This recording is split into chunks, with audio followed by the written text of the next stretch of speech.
FBI dan juga Nana Mahazam bersama dengan anda. Pagi ini kita berbicara tentang influenza, ya.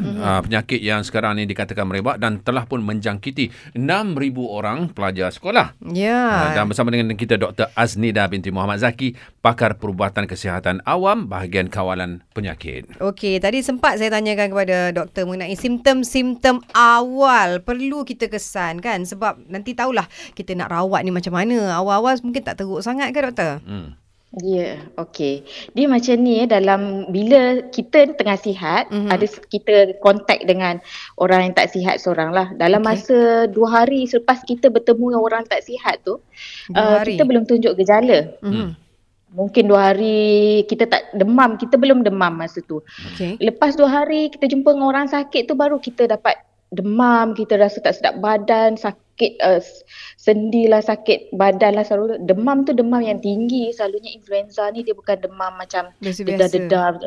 Ya, dia demam 38 ke atas macam tu. Dan kita rasa sangat letih tak larat macam tu lah selalunya untuk influenza. Dan dia ada batuk batuk, tapi dia batuk kering lah, bukan batuk yang keluar kahak tu. Batuk. Sakitnya tekak. Ya, kalau dah keluar.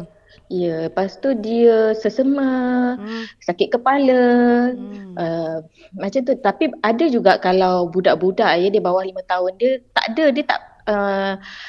ada simptom ni, tapi dia macam ada cirit-birit macam tu.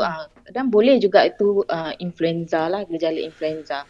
Ini tanda-tanda awal. Kadang-kadang macam saya cakap tadi, orang yang sihat, orang yang immunity kuat lah, dia gejala ni akan sembuh dalam seminggu macam tu, dia akan sembuh sendiri tanpa kita perlu bagi ubat apa-apa lah.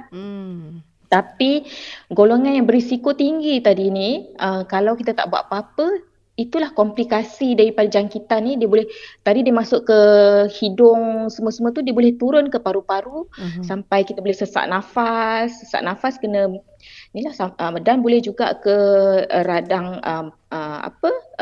selaput otak, itu yang kadang sawan dan sebagainya. Masya Allah. Okey, saya sebagai seorang bapa, Nana sebagai seorang ibu kepada anak masing-masing kan. Jadi bila berlakunya, ialah sebab 6,000 pelajar dah dijangkiti. Adakah influenza bermusim ini sesuatu yang patut kita risaukan? Daripada segi bahaya dia tu macam mana, doktor? Rasanya hantar sekolah pun takut tau. Saya faham. Saya pun ada anak bersekolah juga. Dia cuti jugalah.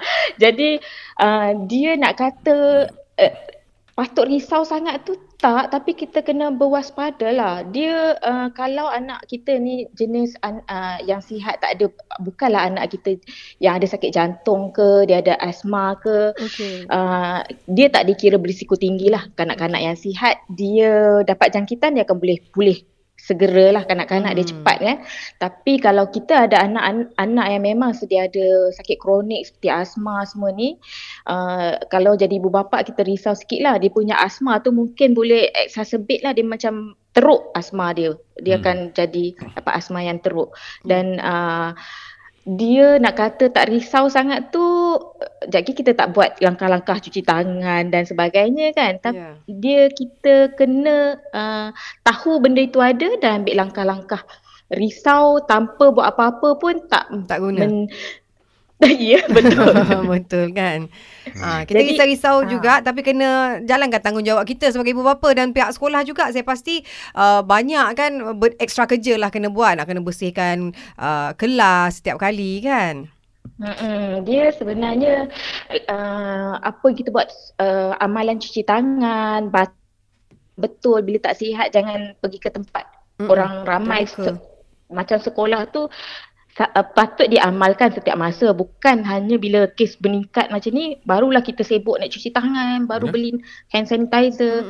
Itu kan amalan yang kalau kita amalkan insya-Allah. InsyaAllah. Dan janganlah bersin merata-rata sampai tak kan bersembur dekat orang kan. Itu pun satu perkara yang saya rasa perlu dibagi tahu lah Betul. Hacom, kupunya lah kuat.